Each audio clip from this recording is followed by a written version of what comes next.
Çar Rossiyaga qarshi tunji qo'zg'olon rahbari Muhammad Ali Ishan Qashqari. Miladiya 1898-yili 30-may kuni Çar Rossiya Turkiston harbiy valiyligini qattiq zilzilaga solgan tunji qurolli qo'zg'olon portladi.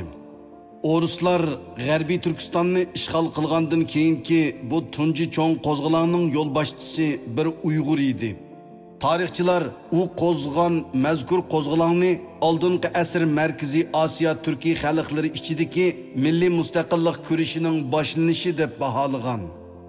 1881-yili 24-fevralda Çar Rossiya poytaxti Petrograd shahrida Markaziy Osiyoni bo'lishish maqsad qilingan İli shartnomasi imzolanib, bir butunlikka ega Turkistonning g'arbiy qismi O'ruslarning qonunliq ziminiga aylandi.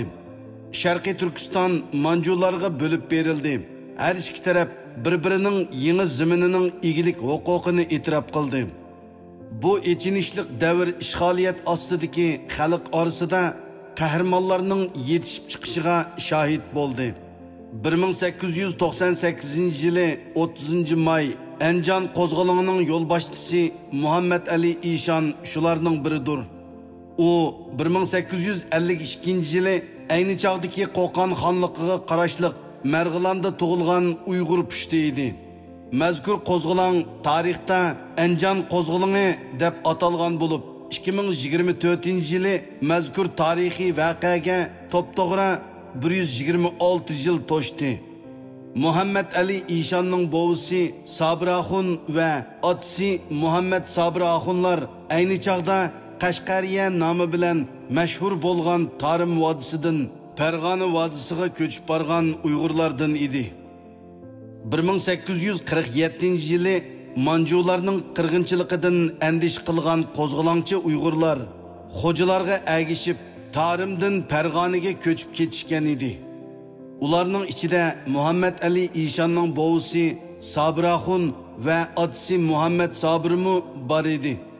Atıbalı g'azilar hozirgi Marg'ilon rayoniga makonlashib, jip egirish hunari bilan tirikchilik qilgan. Muhammad Ali Ishan dal mushu mezgilda Marg'ilonda dunyoga kelgan. 1864-yili Qashqariya Uyg'urlari Manju cheriklarini butunlay yo'qotib, mustaqilligini qo'lga keltirganda 12 yoshlik Muhammad Ali va otasi Muhammad Sabraxun Jahongir Xo'janing orzuliq o'g'li Buzurgxon to'riga agishib, ona yurtiga qaytib kelgan. Çar Rossiya va Angliyaning yordamiga tangli erishgan Manju xonligi Sharqiy Turkistonni qayta ishg'ol qilib olgandan keyin 1877-yili 12-oyning oxirlari Otibala 100 minglagan vatanparvar Uyg'urlar bilan billa yana bir qitim Tarim o'ymonligidagi ona yurti Qashqariyadan Farg'ona o'ymonligidagi Anjonga hijrat qilishga majbur bo'lgan. Muhammad Ali Ishan bu chaqda amdili 25 yoshga kirgan bo'lib, nomard dushmanga qarshi urushda ko'zga ko'ringan yoshlardan bir bo'lg'ashqa, dushmanning ziyonkashligidan qo'g'dinish uchun Farg'onaga ketishga majbur bo'lgan edi. U Farg'onaga qaytib kelgandan keyin atoqliq Buzurgxon to'rining izbosari Boy Ishan Sultonxon to'riga murt bo'lgan. Keyin uning o'rniga varislik qilib, xalq ichida dong chiqargan. Shuningdek, Makkaga hajga berib, 1880-yillardagi Turk islom dunyosining umumiy vaziyatini ko'zitib qaytib kelgan. Muhammad Ali Ishan xalq ichida ta'sir kuchlik diniy rahbar sifatida tonilgandan keyin Çar Rossiyaning Farg'ona vodisidagi hukmronligini og'dirib tashlab, Qo'qand xonligini asliga keltirish, Osmoniya imperiyasi bilan aloqa o'rnatish irodasiga kelib, uda bir qancha yillar qo'zg'olon tayyorligi olib borgan. Miladiya 1898-yili 30-may dushanba Ashura kuni tong saharda Muhammad Ali Ishan boshchiligidagi 200 nafar qo'zg'olonchi Farg'onadagi Anjonga qarashliq Mingto'pa yezisida qo'zg'olon ko'tirgan. Mazkur qo'zg'olon intayin tezlikda kengayib, qisqa vaqt ichida odam soni 2000 dan oshgan. Ular Anjonda turishliq Çar Rossiya armiyasining Turkiston 20-batalyoniga hujum qo'zg'agan. Qoral yaraqlari nachar va ibtidoiy qurollar bilan qurollangan qo'zg'olonchilar zamonaviy qurollar bilan qurollangan Char Rossiya qo'shinini qorshib olib 22 o'rus askarini ko'zdan yo'qotgan. Shuningdek, xeli ko'p ilg'or qurollarga ega bo'lgan. Biroq qo'zg'olonchilar Char Rossiya armiyasining kuchaytirilgan sarxil qismining qaytarma zarbisiga duch kelib chekinishga majbur bo'lgan. Amerika tarixchisi Kolumbiya universitetining professori Alvarosning yezishicha, mazkur zo'r qo'zg'olon Char Rossiya armiyasining kuchaytirilgan zarbisi ostida mag'lub bo'lgandan keyin ko'p odam tutqun qilinib, 546 odam sotqa tortilgan. 1898-yili 18-iyul kunidagi sotda ko'p odam har xil turma jazosiga hukm qilingan. Muhammad Ali İşan boshliq 12 rahbariy kishilar darg'i is jazosiga hukm qilingan. Sovet tarixchisi Sergey Varxoshkiyning yezishicha, shu qitim jazolanganlarning etnik milliy tarkibi ko'p xil bo'lib, bularning ichida 13 Uyg'ur, 3 tojik, 136 qirg'iz, 52 o'zbek bo'lib, 208 odam Sibiriyaga surgun qilingan. Muhammad Ali İşan boshliq 12 odam shu yili 28-iyulda Anjanda darg'i isib o'ltirilgan.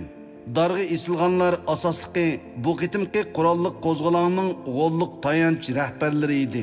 1920-yillarda Sovet Bolshevik hukumati Anjan voqeasini mustamlikchilikka qarshi harakat deb baholab, aqillarga qarshi xalqning ko'nglini moyil qilish uchun foydalangan bo'lsa, 1930-yillarda uningga sinfiy kurash xarakteri bergan. Sovet tarix qomusida hatto bu voqea O'rta Osiyoda pan-islomizmni kuchaytirmoqchi bo'lgan feodal millatchilik harakati deb baho berilgan.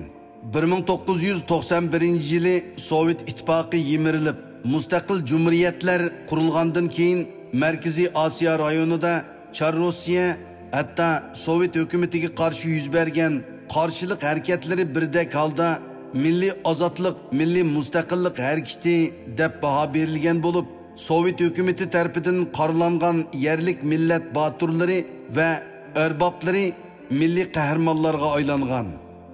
1898-yili 30-maydagi Muhammad Ali İşan boshchiligidagi Anjan qo'zg'oloni aniq siyosiy mavqega ega bo'lib, u Char Rossiyaning mustamlikchiligini yo'qotib, mustaqil Qo'qand xonligini asliga keltirishni maqsad qilgan edi. Mikhail Kolshevskiyning yakunicha, garchi qo'zg'olon mag'lub bo'lgan bo'lsa-mu, ammo Char Rossiya hukumati mushu qo'zg'olon sababli o'zining bu rayondagi nurg'un qattiq siyosatlarini o'zgartirishga va tangshashga majbur bo'lgan. Char Rossiya siyosatchilarini eng qattiq cho'chitgan omil shuki, o'rislar Markaziy Osiyo Turkiy xalqlarini faqat xon podshohlaridan mahrum qilib, sarkisiz qoldirgandilar unumlik idora qilg'ili bo'ladi deb qaragan edi. Lekin Qashqariyadan ko'chib kelgan bir Uyg'ur İşanning aniq plan va nishon bilan butun dunyo tap tortadigan Char Rossiya imperiyasiga va uning million kishilik qo'shiniga qarshi 200 necha odami bilan qarshi chiqishi va shu kunila 2000 fidoyiga ega bo'lishi O'rus siyosatchilarining kutmagan yerdan chiqib, o'rislarni aloqazodi qilib o'tgan. Muhammad Ali İşanning 20-asrning harpisida Char Rossiyaga qarshi qo'zg'agan mustaqillik inqilobini jadidizmning Qrimdan G'arbiy Turkistonga va Sharqiy Turkistonga to'solg'usiz tarqalishida hal qilg'uch rol o'ynagan eng cho'ng ishki omil deb qaralmoqda. Shu vajidan Uyg'ur xalqi Qo'qon xonligi jutivilangandan keyingi 22 yil ichida tunji qitim Char Rossiyaga qarshi mustaqillik harakati qo'zg'agan bu Uyg'ur azimatdan mangu faxrlanib yod etadi va uning haqiqat va erkinlik uchun kurash qilish ruhiga to'liq varislik qiladi.